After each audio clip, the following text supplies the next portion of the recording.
Welcome, curious minds, to another deep dive. Today, we are undertaking something a bit different, a fascinating piece of literary reverse engineering, you might say. We're looking beyond just reading a classic adventure story. We're actually, tearing it down to its component parts. That's right. Our core source material today is essentially a concise summary of Treasure Island. You know, the narrative that basically wrote the rule book for pirates in popular culture. Yeah, the foundational text. Right. And our mission isn't just a plot recap. We're really structurally analyzing this text. We want to extract the very essence of the adventure genre itself. We're trying to find the DNA, right? Pinpointing those required character archetypes. Like, why does the villain often have to be charismatic? Why does the hero usually start out young, maybe a bit naive? Exactly. And isolating those non-negotiable plot devices, things like the treasure map itself, obviously, but also the element of betrayal, marooning. And even the specific language used. How does the word choice actually create that tension, that excitement on the page? Precisely. So for you, the listener, this dive should offer a really comprehensive understanding of how these adventure narratives get constructed. It gives you immediate insight into the mechanics, the tricks of suspense and discovery. So by the end, you won't just appreciate Jim Hawkins' journey. You'll hopefully understand the underlying scaffold, the framework that makes that journey resonate so strongly. That's the goal. Okay, let's unpack the structural blueprint then.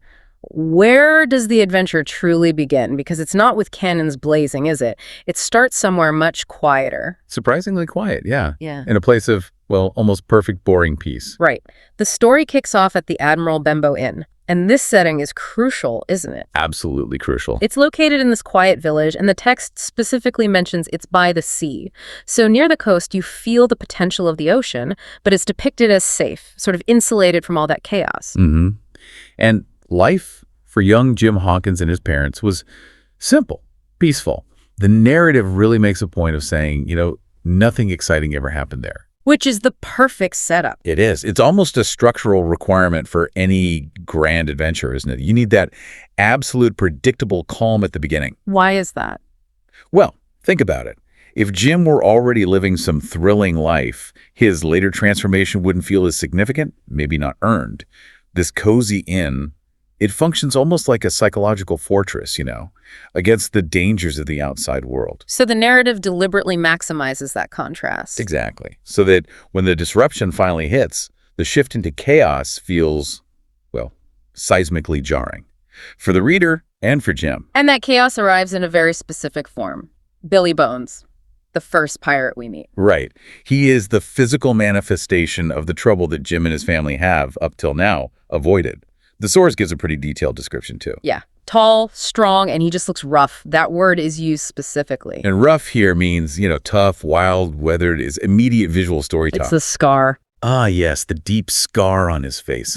A permanent mark of violence, of history. That scar isn't just a physical detail, it's a narrative device. It instantly tells you this man comes from a dark, dangerous past without needing paragraphs of exposition. And he fits the stereotype, too, doesn't he? Drank too much rum, sang old pirate songs. Terrifying pirate songs, yeah.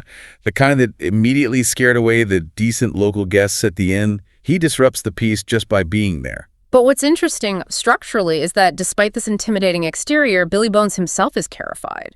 He's not really the hunter here, he's the hunted. That's a key point. He's consumed by this paranoia. The text says he was always looking nervous. So what's the function of that paranoia in setting things up? It creates this instant low-grade tension. It simmers beneath the surface. Every morning, he'd climb up with his telescope, perpetually watching for someone. Waiting for something bad to happen. Exactly. And this vigilance isn't just personal to him. It alerts us, the audience, that the real external conflict, this network of pirates he presumably betrayed or ran from, is still active. It's looming out there. It tells us the danger is much closer than this peaceful village realizes. And this is where Jim gets pulled in directly. Billy Bones pays him a silver coin every month. To do what? To keep an eye out for a very specific threat. A sailor with only one leg. The foreshadowing. Right. And this small act, this bribe, really, a coin for a secret watch, it's Jim's formal entry into this other world, the world of danger and secrets. He's now complicit, isn't he? He is. It's a classic narrative turning point. Jim crosses the threshold, both morally and behaviorally. He takes the coin, which represents, ill-gotten gains. Pirate money. Pirate money, yeah. And he commits to the secrecy. He breaks the established rules of his quiet, peaceful life. And that small act prepares him, the character, for the larger acts of disobedience and maybe even heroism that come later. But the fear Billy Bones is running from eventually catches up. And what's structurally interesting here is that the next figure who arrives, Pew, the blind man, he's described as somehow even more terrifying than Billy Bones. Q is almost a spectral figure, isn't he? Being blind makes him seem like this unstoppable, impersonal force, like doom itself walking into the inn. And he delivers the ultimate pirate threat. The black spot, yeah. The source material defines it very clearly. A pirate sign of danger and death. It's pure psychological warfare. And the effect on Billy Bones is immediate and, well, physical. He turns very pale, looks absolutely terrified. And minutes later, he collapsed. Just like that, he died. The source is specific about the cause, too. It is. It says his heart simply gave out. From shock. From fear. This isn't a death by sword or pistol, which you might expect in a pirate story. Oh, no, it's internal. Right. The true lethal threat in this part of the story is the psychological weight of piracy. The internal failure caused by extreme terror and maybe the burden of past betrayals. Structurally, it's a very neat, very clean way to transfer the essential plot device. The secret Billy was guarding, from the dead pirate directly to our innocent protagonist, Jim. Which brings us, of course, to the map. Jim and his mother are only searching Billy's sea chest because he owes them money for his stay at the inn. A practical motivation. Exactly. They find coins from all over the place, hinting at Billy's vast international criminal past. But the real prize, The MacGuffin. the MacGuffin that launches the entire adventure, the treasure map, showing where the infamous Captain Flint hid his massive gold hoard years ago. And just like that, the peaceful life is gone, irrevocably. The map acts as this instant, irresistible call to adventure.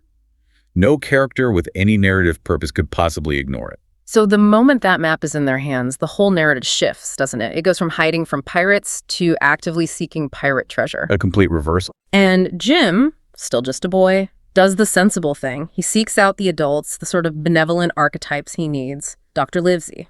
Described as kind and clever. The brains, essentially. Right. And Squire Trelawney, the local rich landowner. Who represents the necessary resources. Dr. Livesey provides the planning, the intellect, maybe the moral compass. Squire Trelawney, well, he's the money. He provides the crucial funding. He's the checkbook. He is. Maybe a little too eager, a bit naive perhaps, which turns out to be a structural vulnerability the pirates definitely exploit later on. So these three, they form a plan. A great adventure, a long voyage. Trelawney, being rich and enthusiastic, immediately gets things moving. He hires the ship, the Hispaniola. Which is noted as being strong and beautiful. Yeah. The ship itself becomes this sort of floating fortress, doesn't it? It symbolizes their commitment to this quest. It's the vessel for the adventure. And they hire a captain, Captain Smollett. An essential archetype, Smollett. He's defined as very strict, but also fair and honest. Why strict? What does that represent? Smollett represents professional order, discipline, the very structure that, ironically, the pirate element within the crew is designed to undermine and dismantle. So you have this immediate clash of ethos baked into the crew dynamic from day one. Order versus chaos. And Jim. He joins the crew. Yes, as the cabin boy, feeling excited, proud. He's no longer just an observer back at the inn. Yeah. This is his step up from innocent bystander to active participant in the adventure. But the most critical introduction, narratively speaking, happens here. The hiring of the cook. Long John Silver. Silver. He is, without question, the absolute heart of this story. A masterpiece of villainy, really. And he's hired so innocuously, just the ship's cook. Let's look at his description again. Okay, he only has one leg, walks with a wooden crutch, but, and this is key, the source notes, he moves quickly, surprisingly agile. So right away, there's this ambiguity, this combination of physical hindrance and surprising capability. It makes him compelling, maybe a little unsettling from the start. Definitely unsettling. And his persona seals the deal. He's described as smart, friendly, full of funny sea stories. He's the ultimate charming rogue, isn't he? The charming betrayer, yeah, wrapping his dark intentions in this layer of warmth and wit. And, of course, the parrot. Can't forget the parrot, Captain Flint perched on his shoulder. Repeating that famous line. Pieces of 8. Pieces of 8. Constantly. What's the significance of the parrot, do you think? Well, it's more than just local color, right? It's symbolic. It's this constant, almost nagging reminder in the background of the wealth, the greed that Silver is ultimately seeking. always chattering about pieces of eight. So initially, everyone trusts Silver. Totally. The source says everyone liked him, he told jokes, he helped people out. This mask of competence and friendliness is precisely what makes the later betrayal so effective, so devastating for the Loyalists. It proves the old adage, right? The real danger isn't the obvious brute, the Billy Bones type. No. It's the trusted friend, the one you let your guard down around. And the inevitability of that danger, that betrayal, is confirmed in, well, arguably one of the most iconic scenes in literature, the eavesdropping scene. Right. Jim, purely by chance, or maybe driven by that youthful curiosity, he ends up hiding inside an apple barrel. Just trying to get an apple, wasn't he? I think so, yeah. But the hiding place is perfect. Confined, dark, probably amplifies the sound, and he overhears Silver talking to some of the other men on the crew. leading to the chilling revelation, the terrible secret. Silver and many of the crew members hired by the, let's face it, naive Squire Trelawney. Yeah, Trelawney wasn't vetting very well. Not at all. They were actually pirates, former shipmates of the infamous Captain Flint himself, part of his old crew. And their plan. It's straightforward, brutal. Deceptively simple. Wait until the treasure is found. Then take over the ships, the source uses that exact phrase, control it by force, and keep all the treasure for themselves. Kill the Loyalists, presumably. So the betrayal is comprehensive. It involves most of the hired hands. Exactly. Yeah. And this is the moment the narrative just pivots on a dime and stops being a straightforward quest narrative Find the gold. and becomes a survival thriller. Jim, understanding the danger, relays the secret. He tells Captain Smollett, Dr. Livesey, and Squire Trelawney. The loyal faction. The loyal faction, yeah. They now know the horrifying truth. The vast majority of their crew are dangerous mutineers waiting for their moment. So they have to immediately shift focus. It's not about finding gold anymore. It's about staying alive. Just staying alive. Yeah. Preparing to defend themselves. The whole ship, the Hispaniola, is now this floating crisis, primed to explode the second they reach the island. The tension is unbearable. So after many, many days sailing under this immense pressure, knowing most of the crew wants to kill them, they finally reach Treasure Island. A destination. And the setting itself is described quite vividly in the source material. Green, wild, very quiet. Full of trees, hills, rocks, and secret caves. Foreshadowing there. It sounds idyllic almost. It does. The island serves as this perfect projection of the story's core themes, really. It looks calm, peaceful even, but every character and the reader knows it harbors intense, hidden danger. It's like a geographic manifestation of their whole psychological state. And the tension breaks almost immediately. Some of the crew go ashore right away. Yeah, the mutineers are eager to start the search, which actually tactically allows the Loyalists, Smollett and the others, to maintain control of the ship, at least temporarily. Yeah. What does he do? Jim does what Jim does best. He acts autonomously. He walked off alone into the forest. Which seems like a really bad idea. It probably is, but it's characteristic of the young hero archetype, isn't it? Breaking protocol, maybe being a bit reckless, driven by curiosity. And inevitably it leads to something crucial. Always. It leads him directly to the central, game-changing reveal of this section. He meets Ben Gunn. Okay, tell us about Ben Gunn. Who is he in this structure? Ben Gunn is effectively the narrative's reset button. He throws a massive wrench into everyone's plans. He's a former pirate himself. One of Flint's crew. Possibly, or certainly knew of him. He was marooned, left alone on the island for 3 long years by his own crewmates after they failed to find Flint's treasure earlier. So he's been surviving out here all this time. Yeah, living off berries and goats, Yeah. completely isolated. He's described as strange, maybe a bit wild from the solitude, which makes sense. But crucially, he's kind and friendly towards Jim. He's not immediately threatening. No. And structurally, he's the perfect counterpoint to Long John Silver. He's a pirate who has paid the price for his greed, been punished by it, and now he's seeking redemption, a way back home. And he holds the key. He holds the biggest secret of all. He reveals to Jim this colossal twist, the thing that just detonates the entire premise of the pirate's search. Which is? He had already found Captain Flint's treasure. What? Years ago? Yes, while he was marooned. And not just found it, he dug it all up and moved it, hidden it somewhere else, in a safe place only he knows. Wow. Okay, that changes everything. Completely. It's a genius move in the source material, structurally, by essentially eliminating the MacGuffin, the treasure map, as the primary driver of the plot at this stage. Because the map now points to an empty hole. Exactly. The story transforms. It stops being this predictable, race to location X on the map. It becomes a much more sophisticated game of strategy, survival, and information control. The map that everyone is fighting and dying for is now functionally useless. Which massively increases the intellectual stakes, doesn't it? It's not just about brute force anymore. Precisely. And Ben Gunn, he has a condition for sharing this information and helping Jim's side. What does he want? Part of the treasure. No, surprisingly, his condition is simple. He'll only help if they promise to take him home after the adventure is over. His reward is in gold. It's rescue. It's a return to civilization. So while Jim is learning this incredible secret, what's happening with Silver and the mutineers? Well, the predictable conflict kicks off. Mm. Silver and the pirates, unaware the game has changed, seize control of the Hispaniola. They finally make their move. And they demand the map from the Loyalists, still believing it's the key. And the loyal men, Smollett, Livesey, Trelawney, Jim. They have to abandon the ship. They retreat inland to an old wooden stockade, like a small fort that Flint's crew had built years before. It becomes their stronghold to stay safe and fight back. So the stockade is the new battleground. It's the narrative mechanism for containment, yeah. It defines the physical space of the conflict. And the confrontation is immediate. The pirates attack the stockade. Guns, swords, the works, trying to get that now useless map. Believing the treasure is still there for the taking. Right. And the description emphasizes the competence and bravery of the outnumbered Loyalists. They defended strongly, relying on tactics, discipline, superior leadership. Smollett's strictness paying off. Exactly. Rather than just sheer numbers like the pirates. So the battle lines are drawn very clearly now. Order versus chaos, loyalty versus greed, strategy versus brute force.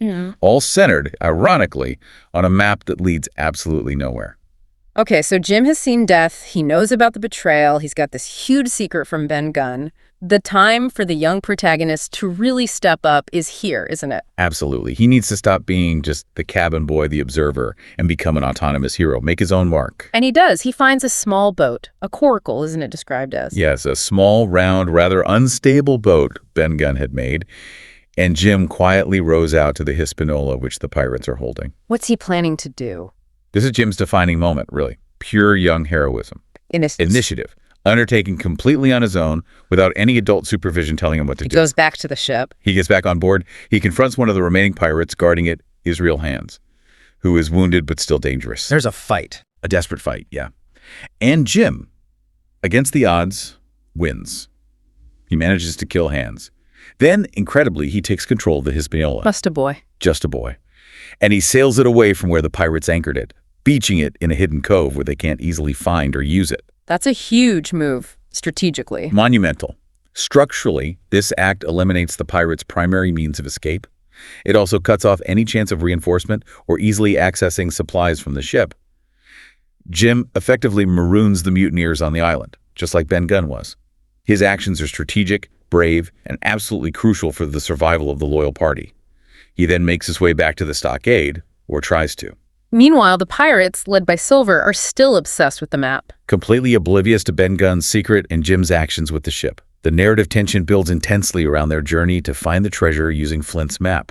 They finally reach the spot, the exact location marked. And they start digging. They dig and dig, fueled by greed, by desperation, probably arguing amongst themselves already. And this leads to the great reveal, or lack thereof. The great, deeply satisfying anticlimax. They find nothing. An empty hole. Just dirt. Just dirt. Maybe a few broken tools left behind by Ben Gunn years ago. And the realization hits them. They've been tricked. All of it. The mutiny, the killing, the risk for nothing. That physical hole in the ground is pretty symbolic, isn't it? Absolutely. It's like a crater where all their greed and violence just collapsed in on itself. Yeah. The structural rules of the adventure, the assumptions they were operating under, had been completely changed by Ben Gunn's quiet actions years before. They were playing a game that was already over. So what happens to the pirates now? Their plan is in ruins, the treasure is gone, the ship is missing. The consequences are absolute. The loyal men, now aided by Ben Gunn and armed with the knowledge of the real treasure's location, essentially win the tactical battle. But really, the environment, the situation, wins the strategic one. The source describes the pirates just dispersing. They fall apart. Pretty much. Some give up, surrender. Some run off into the forest, panicked and lost, and are never seen again. Others are just too weak, too demoralized, maybe wounded, to continue fighting. They were defeated as much by cleverness, starvation, and their own infighting as by direct combat. And the loyal men, they get the prize. They do. Thanks to the wild card Ben Gunn, they locate the real treasure, hidden safely away in his cave. And the description of the treasure. It's vast. The source emphasizes the immensity of it. Huge amounts of gold, silver, jewels, coins from all over the world. More than they could have ever imagined. The sheer scale of it justifies the enormous risk they took. The whole voyage. But we can't quite wrap things up without dealing with the central villain. Long John Silver, what happens to him? Silver. He reappears, trying to rejoin the Loyalists now that his mutiny has failed. He attempts to be friendly again, helpful even, trying to change sides one last time to save his own skin. The ultimate charismatic manipulator, still trying to charm his way out of trouble. Right to the very end. But Jim and the others, they've learned, they've grown. They're not falling for his act anymore. They no longer trust him. They're wise to his game now. So they take him prisoner? They tolerate him, perhaps needing his sailing skills for the journey home. But the trust is gone, which leads to Silver's final and maybe his most perfectly characteristic act of deception. What does he do? One night, during the voyage back, while everyone else is sleeping, he slips away. Disappears. Just vanishes. But does he get away with anything? He doesn't leave empty-handed. That's the key. He manages to take one small bag of treasure with him. And then he's gone, never seen again. So he escapes justice entirely. Completely, which is a perfect thematic ending for his character, isn't it? Yeah. Greed, cunning, and self-preservation win out for him, even in defeat. He gets away. And the journey home. For Jim and the others. It seals Jim's transformation. The ship sails back to England. Jim and his friends are safe, and they are incredibly rich. But the real takeaway, the core of the story's end, is Jim's personal growth. He's changed profoundly. He's experienced extreme danger, confronted greed, witnessed death. But he's also learned about bravery, about friendship, about loyalty, about trust. He's no longer just that young boy running errands at the Admiral Benbow Inn. He has, through this violent, terrifying rite of passage, he's grown up. Okay, so we've really unpacked the structural power of the plot, the character archetypes. It's all laid out. Now let's do that linguistic deep dive we talked about. Right. This is where we look at how specific word choices highlighted in the source material aren't just describing things, they are actively creating the feeling, the drama, the tension of the story. We're looking at the narrative function of words, not just their dictionary definition. Yeah, how the language itself works on you. Exactly. Let's start right back at the beginning. That inherent contrast in the opening setting. The location is by the sea. Which gives that sense of tranquil coastal proximity to the vast unknown. Precisely. And that tranquility is defined, embodied by the inn, which signifies a domestic, cozy, predictable, safe space. The language immediately establishes the vulnerability of this peaceful bubble to the chaos that's about to arrive. And then the chaos arrives, Billy Bones. The word used is rough, meaning tough, wild. That single descriptor immediately places him outside the moral and social boundaries of the civilized inn. He doesn't belong. And the scar. The scar, that physical mark of past injury, serves as an instant narrative marker, a shortcut. We don't need his whole backstory spelled out. The scar tells us almost everything we need to know about his violent past and his inherent threat level. It's economical storytelling. We can also track the language used for fear, can't we? Billy Bones is constantly described as nervous. Yeah, nervous, meaning worried something bad might happen. That word choice keeps the tension simmering constantly. It's active. And when his fear peaks, when Pew delivers the black spot, the physical symptom is explicitly mentioned. He turns pale. A clear external signal of intense fear, maybe sickness. Exactly. The language ties that psychological experience, the terror, directly to a visible physical reaction in the body. It makes the fear tangible. And the vocabulary around his death is also interesting. He collapsed. Collapse fell down suddenly because, as the source states, his heart simply gave out. That phrase, simply gave out, feels almost mundane, domesticated. It does, doesn't it? And that's powerful. It wasn't a dramatic sword fight or a pistol shot that killed him in the end. It was the lifestyle itself, the constant fear. The language ensures that the psychological toll of this life is understood as maybe the most potent danger of all. What about the language of vigilance, the constant watching? Right. Billy Bones was always watching for someone. That phrase implies continuous action, waiting, looking, anticipating a threat. And he pays Jim to keep an eye out. Which means watch carefully, be alert. Exactly. These active but subtle phrases establish that baseline tension. That required state of perpetual readiness, of vigilance that defines the pirate existence, even when they're trying to hide in a quiet village inn. There's no rest. Then, when the action shifts from hiding to seeking treasure, the language shifts too. We get words like adventure and voyage. Yes. The general exciting journey is framed as an adventure. That word implies the emotional thrill, the unknown, the excitement, but the actual long trip by ship is called a voyage. Which sounds more serious, more practical. It does. And that distinction grounds the emotional excitement of the adventure in the practical reality, the danger, the sheer length and effort of the voyage. It reinforces the commitment and the risks involved. In thinking about the characters, look at the language used to establish the moral axis. Captain Smollett is introduced as strict. Strict. Following rules exactly, expecting obedience. Right. This word immediately defines the moral high ground, the pole of order and discipline that the Loyalists try to maintain throughout the chaos. Which provides a direct contrast to the goal of the antagonists, the pirates. Their plan is to take over the ship. Take over the ship. It's a very specific active verb phrase. It clearly articulates the violent, non-negotiable nature of the pirate's ambition.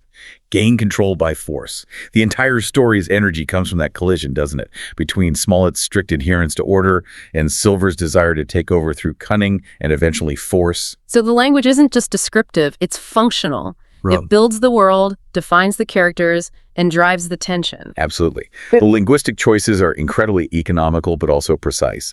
They create this highly effective, almost reusable blueprint for adventure. Tranquil settings get simple terms, character threats are signaled instantly with marks like scar or states like nervous, and the core conflict is framed by active verbs like takeover versus principles like being strict. It's beautifully constructed. #outro. So this deep dive into the condensed structural elements and the language of Treasure Island really does provide a clear blueprint, doesn't it, for the classic adventure narrative? It really does.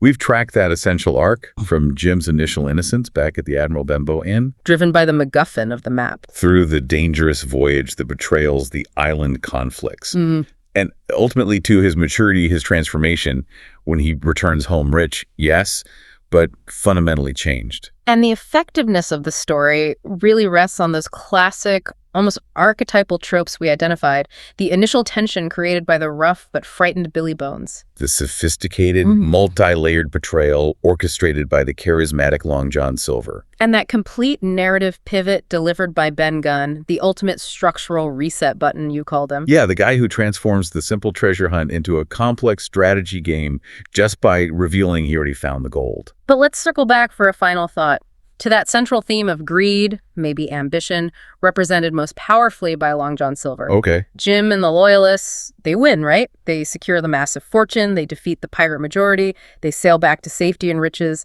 It seems like a victory for order and bravery. It is on the surface. But the story doesn't give us that completely clean, morally satisfying resolution for the main villain, does it? No, it absolutely doesn't. Silver, the man who, as the source reminds us, helped them sometimes but also lied and tricked them, he successfully escapes in the middle of the night. And he gets away with a little bit of the treasure. A small bag of loot, yeah.